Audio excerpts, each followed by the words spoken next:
मान रहा हूँ आपने प्रैक्टिस अच्छी की होगी, उसमें तो कोई बात ही नहीं है। तो आज हमारा था properties of, very important topic है, प्रॉपर्टीज ऑफ डेफिनेट इंटीग्रेशन। देखिए डेफिनेट इंटीग्रेशन की अगर प्रॉपर्टीज के बारे में अगर हम लोग बात करते हैं तो देखिए सबसे पहले जो पहली दो प्रॉपर्टी होती है वो इतनी इंपॉर्टेंट नहीं है, बस वो बेसिक ही बताती है।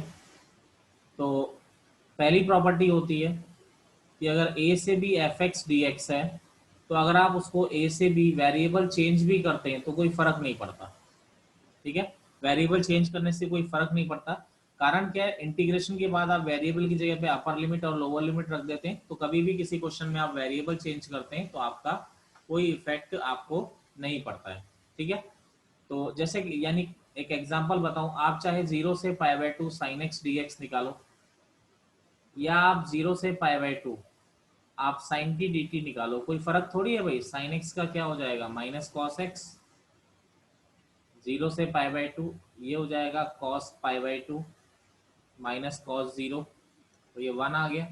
यहाँ पर आप यहाँ पर निकालते तो cos t आ जाता, 0 से π/2 माइनस ये cos π/2 माइनस cos 0 आ जाता। वैसे डायरेक्टली अगर मैं बात करूं तो बड़ी सिंपल सी बात है बेटा, फर्क क्या पड़ता है यहाँ पर।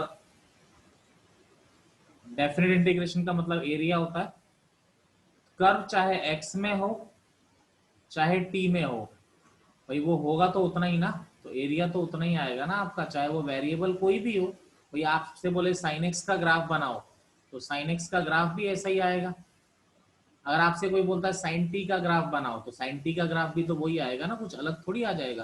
तो इसीलिए एरिया में कोई फर्क नहीं पड़ता है। मेरी बात से आप सहमत हैं सब लोग, बोलिए। यस तो सर। कहीं पर भी अगर आपको रिक्वायरमेंट लगती है तो अगर आप वेरिएबल चेंज करते हैं तो बेटा उसका कोई इफेक्ट ऐसा नहीं होता है। तो ये हो गई हमारी फर्स्ट प्रॉपर्टी। अगला देखिए सेकंड प्रॉपर्टी।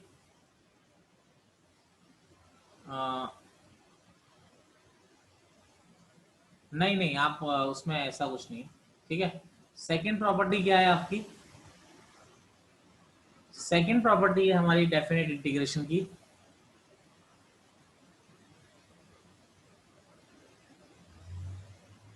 किसी भी मेथड से करो बेटा डेफिनेट इंटीग्रेशन का आंसर सेम ही आएगा।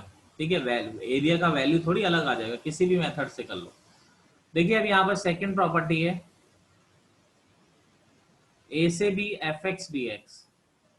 तो अगर आप लिमिट्स को इंटरचेंज करते हैं, लिमिट्स की पोजीशन इंटरचेंज करते हैं तो ये आपका क्या हो जाता है, माइनस बी से A F X D x. यानी लिमिट्स को अगर आप इंटरचेंज कर देते हैं तो ये माइनस बी से A F X D X हो जाता है। अगर अभी ए से B F X D X है, बाद में माइनस बी से ए आपका एफ एक्स डी एक्स आपका हो जाएगा। कोई दिक्कत किसी को बेटा, बोलिए। हाँ सर। हाँ चलिए सर। इसमें कहानी को अगर हम लोग आगे बढ़ाते हैं तो जैसे प्रूफ भी कर सकते हैं, ऐसा कोई इतनी बड़ी बात नहीं है। प्रूफ अगर मैं बता दूं, जैसे ए से B F X D X है, मान लीजिए एफ एक्स कोई भी फंक्शन है, इसका इंटीग्रेशन कैपिटल एफ एक्स हो गया, ये आपका ए से बी आ रहा है। अब आप क्या करेंगे, upper limit minus lower limit, ये आपका आंसर हो जाएगा। अगर मान लीजिए इसको मैं करता हूँ आर एच एस को, माइनस ए से B F X D X, तो आप अगर एफ एक्स का इंटीग्रेशन करते हैं तो आपका इंटीग्रेशन क्या हो जाएगा, कैपिटल एफ एक्स हो जाएगा, माइनस साइन चल रहा है। और आपका क्या हो गया, सॉरी यहाँ बी से ए था बेटा, बी से ए था, तो यहाँ पर बी से ए। अगर हम अब यहाँ पर इंटीग्रेशन करते हैं तो अपर लिमिट रखी तो हमने एफ ए कैपिटल लिया था हमने, सॉरी इंटीग्रेशन को हम कैपिटल ले रहे थे, तो ये F A minus F B, तो माइनस साइन को यूटिलाइज किया तो आपका क्या आ गया, F B minus F A. तो यानी दोनों बराबर ही होते हैं, ऐसी कोई दोनों में कोई डिफरेंस नहीं होता। ये फर्स्ट और सेकंड प्रॉपर्टी किसी क्वेश्चन के बीच में हम लोग यूज कर सकते हैं, ऐसा नहीं होगा कि फर्स्ट और सेकंड प्रॉपर्टी पे प्रॉपर क्वेश्चन बनेगा। ठीक है, आप कहीं बीच में क्वेश्चन के बीच में फर्स्ट और सेकंड प्रॉपर्टी की जरूरत हमें पड़ सकती है। बेटा क्लियर है, कोई दिक्कत है बताइए। No sir. No sir. आगे चल रहे हैं। No sir. अब क्वेश्चंस जो आपके बनेंगे, जो क्वेश्चंस आपके फॉर्म होंगे वो थर्ड प्रॉपर्टी से फॉर्म होना चालू होते हैं। देखिए थर्ड प्रॉपर्टी क्या होती है, सबसे पहले मैं आपको बताता हूँ थर्ड प्रॉपर्टी है क्या। तो ग्राफिकल में आपको समझाता हूँ इस प्रॉपर्टी को। जैसे मान लीजिए कोई फंक्शन आपका इस तरीके से आ रहा है, ये आपका कोई function y is equal to F x है, ये आपका x is equal to A आ रहा है बेटा, ये आपका x is equal to B आ रहा है बेटा। जैसे a से b तक का आपको एरिया निकालना है, a से b तक का एरिया निकालना है, यानी इसका मतलब क्या होता है बेटा, ये पूरा एरिया हम लोगों को निकालना है। अब मैं इस चीज को इस तरीके से लिखना चाह रहा हूं कि अगर a से b तक का एरिया आपको निकालना है, मान लीजिए ये C1 है, ये C2 है, ये C3 है, यानी कि C1 C2 C3 जो आ रहे हैं वो a से b के बीच में आ रहे हैं। तो मैं ऐसा भी तो निकाल सकता हूं, पहले इतना एरिया निकाल लूं, या a से C1 F X D x, फिर प्लस इतना एरिया निकाल लूं C1 से C2 F X D x, plus इतना एरिया निकाल लूं C2 से C3 F X D x, plus इतना एरिया निकाल लूं C3 से B F X D X. तो बात तो एक ही है ना बेटा, समझ रहे हो? Yes, Yes, sir. sir. ठीक है ना। तो ये Yes, sir. प्रॉपर्टी थर्ड है, इस पर मैं काफी क्वेश्चंस आपको आज 10-15 क्वेश्चंस में आपको अभी आज करा देता हूँ। ठीक है, ये थर्ड प्रॉपर, आज हम फर्स्ट 3 प्रॉपर्टीज ही करेंगे, आज मैं थर्ड प्रॉपर्टी में आपको 10 से 15 क्वेश्चन कराता हूँ। ठीक है, तो देखिए इस प्रॉपर्टी का यूज मैक्सिमम हम कहाँ पे करते हैं, हम यहाँ पर करते हैं वेयर फंक्शन इज डिसकंटिन्यूअस, यानी कि एफ एक्स इज डिसकंटिन्यूअस, यानी फंक्शन अगर टूट रहा हो, ठीक है, यानी इन शॉर्ट अगर मैं लिख दूं कि यूज नॉर्मली वहां पर करते हैं ज्यादातर, क्या हर बार एफ एक्स डिसकंटिन्यूअस हो या definition of function is changed at some points, यानी कॉन्टिन्यूअस हो लेकिन फंक्शन की डेफिनेशन अलग अलग पॉइंट्स पे चेंज हो जा रही हो, तो हम इस प्रॉपर्टी को यूटिलाइज हम लोग करते हैं। ठीक है, प्रॉपर्टी में कोई दिक्कत है बताइए, मैं फिर इसको बता देता हूँ कैसे हम लोग यूज करेंगे। प्रॉपर्टी में कोई समस्या है? No, sir. No, sir. चलिए, पक्का नहीं है?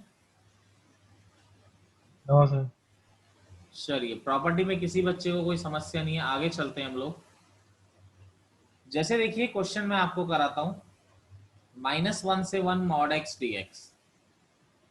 अब जैसे देखिए बेटा मॉड एक्स के साथ प्रॉब्लम क्या है, मॉड एक्स के साथ प्रॉब्लम है कि जब अंदर वाला पॉजिटिव है तो एक्स, जब अंदर वाला नेगेटिव है तो क्या आ रहा है आपका -x। तो यहाँ पर क्या हो रहा है, फंक्शन कॉन्टिन्यूस तो है जीरो पे, लेकिन फंक्शन की जीरो से बड़ा है तो फिर x डेफिनेशन है, और जब जीरो से छोटा है तो -x डेफिनेशन है। तो आपको भी क्या करना पड़ेगा, अब आप लगातार नहीं कर सकते, तो आपको -1 से 0 के लिए अलग करना पड़ेगा और 0 से 1 के लिए आपको अलग करना पड़ेगा। -1 से 0 के लिए फंक्शन यानी x नेगेटिव है तो आपको कौन सी डेफिनेशन देनी पड़ेगी, -x, और 0 से 1 के लिए फंक्शन पॉजिटिव है तो आपको कौन सी डेफिनेशन देनी पड़ेगी बेटा, +x। तो यहाँ पर देखिए अब माइनस इसका तो क्या हो गया एक्स स्क्वायर, -1 से 0, इसका हो गया 1/2 एक्स स्क्वायर 0 से 1। देखिए यहाँ पर -1/2, यह आ गया 0 -1, यह आ गया 1/2 1 -0, तो यहाँ पर आ गया 1/2 + 1/2, आंसर आपका क्या आ गया बच्चा पार्टी, आपका 1 आपका आंसर आ गया। कोई दिक्कत किसी को? No, sir. चलिए, किसी को दिक्कत नहीं है, किसी भी बच्चे पार्टी को कोई दिक्कत? एक क्वेश्चन आप लोग ट्राई कर लीजिए, 0 से 2, just for practice, mod x -1 dx। देख लीजिए, कई बच्चों को नहीं पता होगा, तो मैंने बोला भी था कि फंक्शन थोड़ा रिवाइज करिएगा। ठीक है, आप लोग थोड़ा लेजीनेस दिखाई देते हैं। देखिए जिसको नहीं आ रहा है, कई बच्चे बोल नहीं रहे, तो मुझे लगता है कि बता देना चाहिए। देखो मॉड x -1, मॉड x -1 खोला, तो जब x 1 या 1 से बड़ा है तो इसकी डेफिनेशन x -1 है, जब x 1 से छोटा है तो इसकी डेफिनेशन -(x-1) है। तो आपका क्या हो गया यहाँ पे, 0 से 1, 0 से 1 के लिए एक डेफिनेशन है और 1 से 2 के लिए एक दूसरी डेफिनेशन है। ठीक है। तो 0 से 1 के लिए क्या है आपका माइनस ऑफ एक्स माइनस 1, यहाँ लिखा हुआ है, ये 1 से छोटा वाला है, और 1 से 2 के लिए ये है। ठीक है, तो आप जब इसको सिंप्लीफाई करेंगे तो मुझे लगता है आंसर आपका 1 ही आ रहा है। बोलिए आ ही रहा होगा, और कुछ तो नहीं होगा। Yes, Yes, sir. sir. Yes, sir. One ही आ रहा है. चलिए चलिए आगे चलें, कोई दिक्कत? No, No, sir. sir. चलिए No.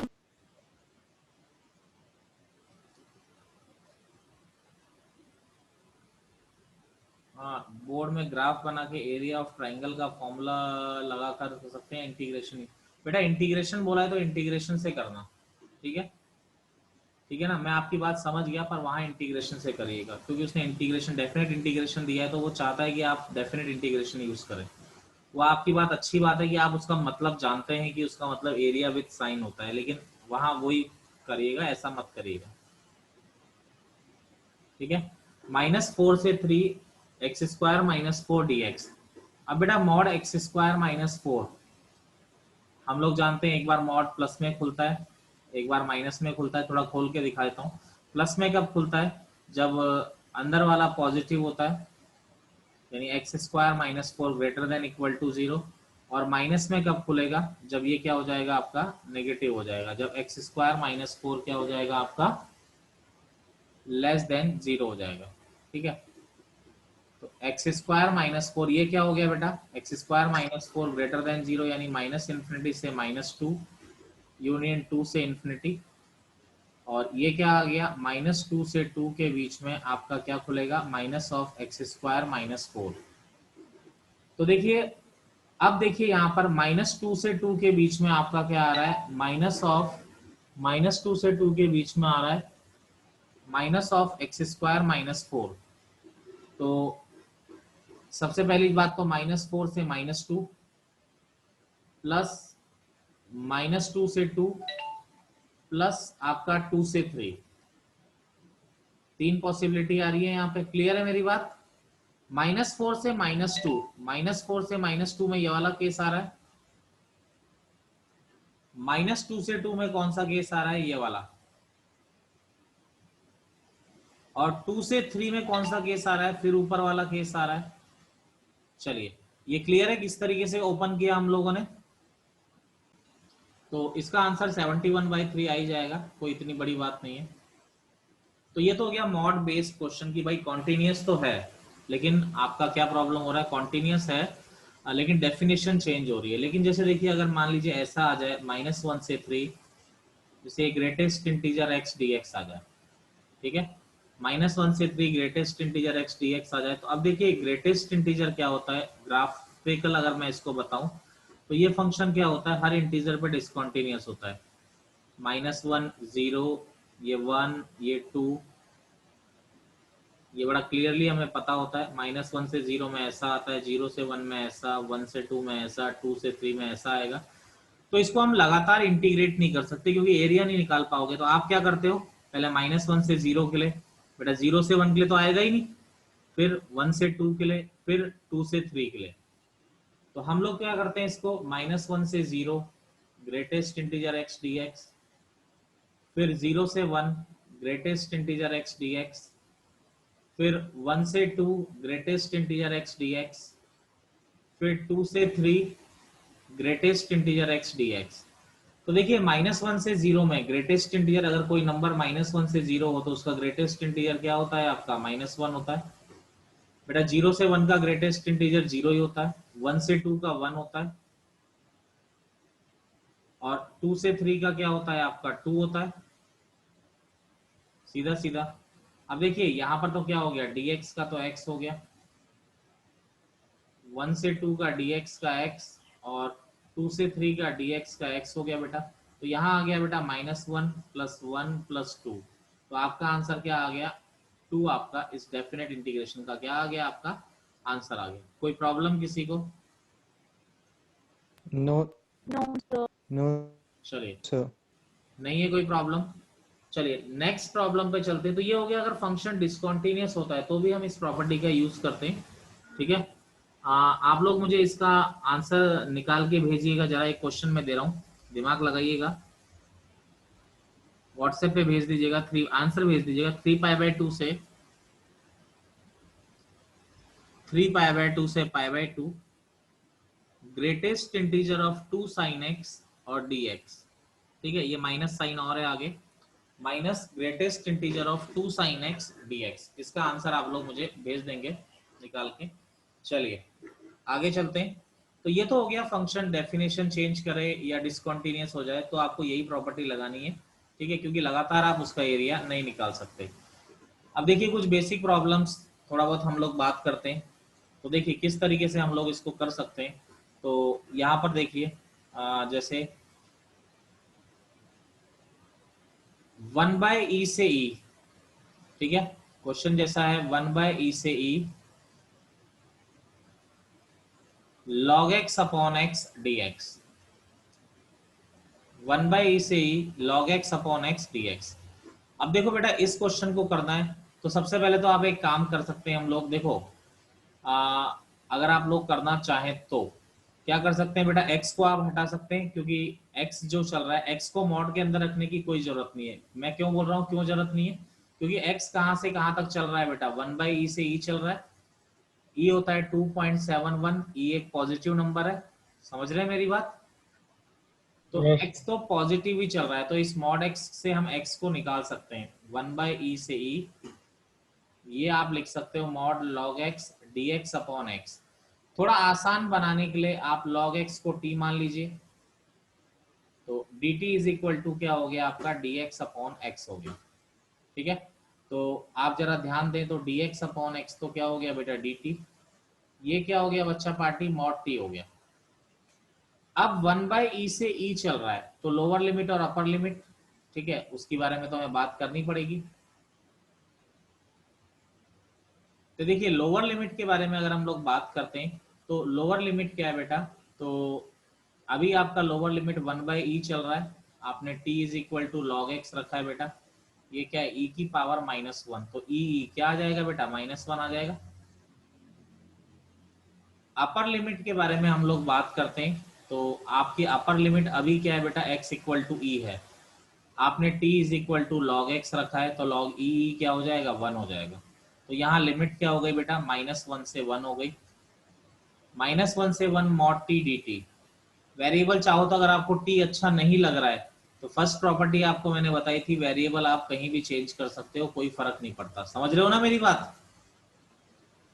अब ये क्वेश्चन मैंने आपको सबसे पहला क्वेश्चन यही कराया था, याद है क्या आया था इसका आंसर, चलो -1 से 0 के लिए तोड़ दिया, 0 से 1 के लिए, यहाँ -x आ गया था, यहाँ x आ गया था, भूल गए बच्चे लग रहा है ना। One also. आंसर क्या आ गया आपका, आंसर आ गया 1। तो यानी इस डेफिनेट इंटीग्रेशन का आंसर आपका क्या आ गया 1 आ गया। अदरवाइज अगर लॉग वगैरह में हम लोग करते तो हमें थोड़ा अच्छा नहीं लगता, क्वेश्चन थोड़ा जबरदस्ती लेंदी होता या लंबा होता। चलिए कोई प्रॉब्लम किसी को बताएं। No, sir. चलिए समझ पा रहे हैं ना कॉन्सेप्ट, हम इस प्रॉपर्टी को क्यों यूज कर रहे हैं। सबसे पहली बात तो ये समझ में आना चाहिए हम ऐसा करते क्यों हैं। ठीक है, चलिए Yes, आगे चलते sir. हैं। एक क्वेश्चन मैं आप लोगों को हाथ दे रहा हूं, थोड़ा दिमाग लगाइएगा। क्वेश्चन है -π/3 से π/3 √1 plus sine 2x upon mod cos x dx। चलिए 2 मिनट में मिलते हैं वापस। इसमें क्या है बेटा, देखिए -π/3 से π/3 √1 प्लस साइन 2x है तो इस 1 को आपने लिख दिया sine square x plus cos square x plus sine 2x को आपने लिख दिया 2 sine x cos x upon ये मॉड cos x आ रहा है बेटा -π/3 से π/3, ये क्या हो रहा है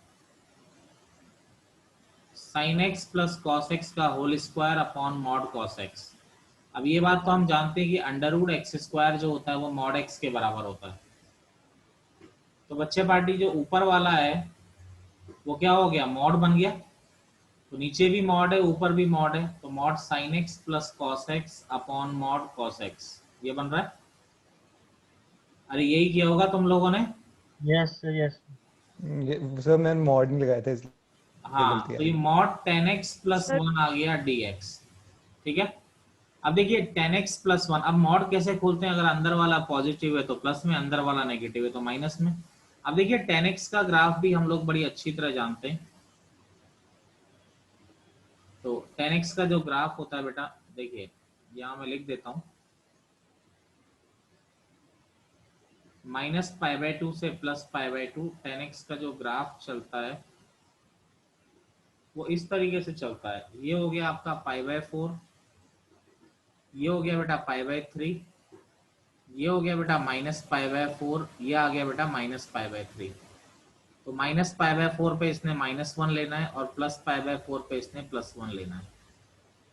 तो देखिए यहां पर हम बात करें तो -π/3 पे कितना लेगा, ये -√3 लेगा। अब देखिए अंदर क्या चल रहा है, 10x + 1 चल रहा है। तो देखिए इसको अगर मैं तोड़ता हूं, तो अगर मैं बात करूं कि -π/4 से π/3 तक, देखो -π/4 पे ये -1 ले रहा है, तो -π/4 से π/3 तक, इधर देखो ये अंदर वाला हमेशा क्या रहेगा, पॉजिटिव रहेगा। और अगर अंदर वाला पॉजिटिव रहेगा तो मॉड की कोई रिक्वायरमेंट नहीं है, क्योंकि 10x जो जा रहा है इस तरफ जा रहा है ना, -1 से बड़ा हो रहा है ना ये 10x।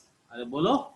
Yes, yes. और Yes, sir. Yes, इस sir. तरफ देखिए, इस तरफ सर की ये माइनस, समझ में नहीं आया।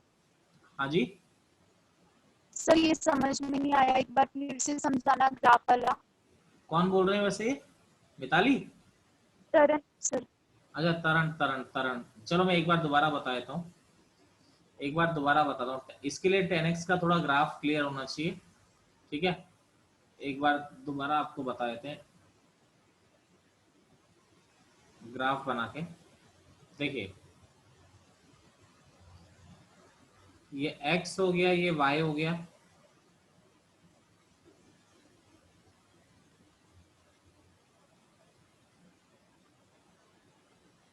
ये हो गया π/2,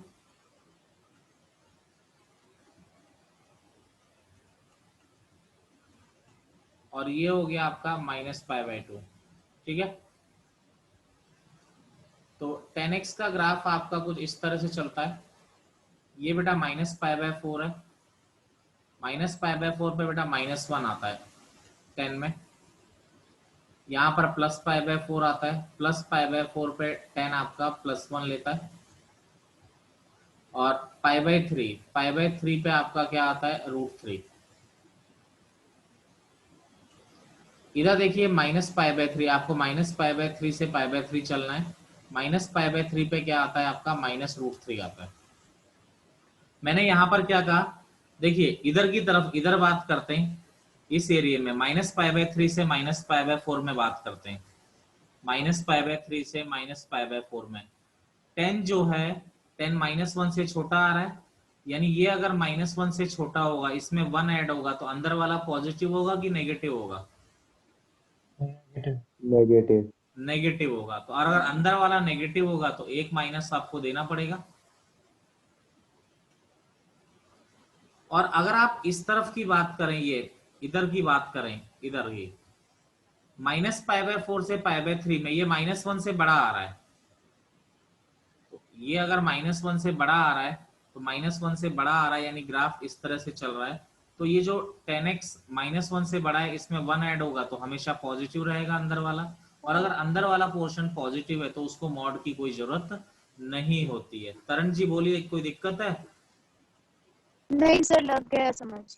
चलिए अब आपका आंसर, इसको आप सॉल्व करना तो जानते हो आप, 10x का इंटीग्रेशन क्या होता है। तो आपका जो आंसर आ जाएगा बेटा वो π/2 + ln2 आ जाएगा। सॉल्व करना, 10x का इंटीग्रेशन log sec x होता है। आप चाहें तो आप चेक भी कर सकते हैं, भी आंसर यही आएगा। थोड़ा बहुत ग्राफिकली देख के हम लोगों ने इसको क्वेश्चन को सॉल्व कर दिया। कोई प्रॉब्लम किसी को, बोलिए। No, sir. No, sir. चलिए, इतने सारे बच्चे हैं बेटा, किसी को कोई प्रॉब्लम हो तो बता देना है। चलिए इसको रफ कर रहे हैं हम लोग।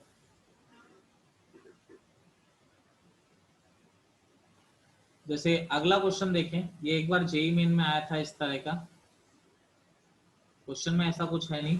fx = e⁻ cos x * sin x। यहां पर लिखा हुआ है mod x < 2। ऐसा हो तो आपको ये लेना है, अदरवाइज आपको 2 लेना है, ऐसा दिया था। तो इसको थोड़ा अगर मैं सिंप्लीफाई कर दूं तो e की power cos x into sine x और यहाँ पे 2।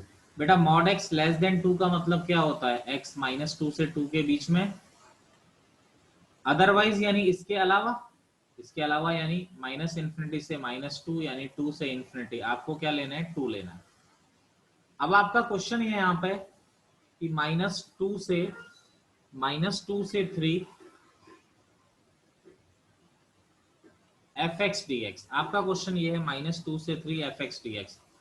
अब देखिए आपका ये क्या है? -2 से 2 होगा तो आपको ये लेना है, तो यानी कि -2 से 2 में हमको ये लेना है।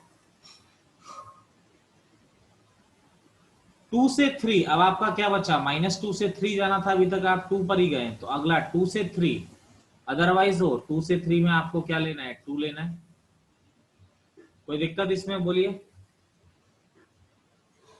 अब देखिए No, sir. इंटीग्रेशन कैसे कर सकते हैं? इसका इंटीग्रेशन क्या होगा बेटा? t is equal to cos X put कर दिया तो minus D T is equal to आपका क्या हो जाता है? Sine X D X. अरे ठीक है, Yes, sir. Yes. ठीक है ना? तो minus D T is equal to sine X D X आपका हो जाता है। अब देखिए यहाँ पर साइन एक्स डी एक्स हो गया माइनस डी टी, और e की power cos x into sine x, तो ये हो गया बेटा e की पावर t dt। अब बेटा यहाँ पर देखो लोअर लिमिट और अपर लिमिट आप डायरेक्ट भी देख सकते हो। x की जगह पे -2 रखा तो लोअर लिमिट क्या होगी? cos 2, और x की जगह पे 2 रखा तो भी अपर लिमिट क्या होगी? cos 2 ही होगी बेटा। अरे बोलो। Plus Yes, sir. dx का इंटीग्रेशन क्या हो जाएगा? x 2 से 3। अब देखिए माइनस e की पावर x का इंटीग्रेशन e की पावर x ही होता है, लेकिन लोअर लिमिट और अपर लिमिट सेम है, तो ये तो 3 -2 हो गया, तो इसका इंटीग्रेशन तो 0 हो गया, और प्लस 2 इंटू 1 यानी फाइनल आंसर जो आपका आ गया यहाँ पर, फाइनल आंसर आपका क्या आ गया? 2 आ गया।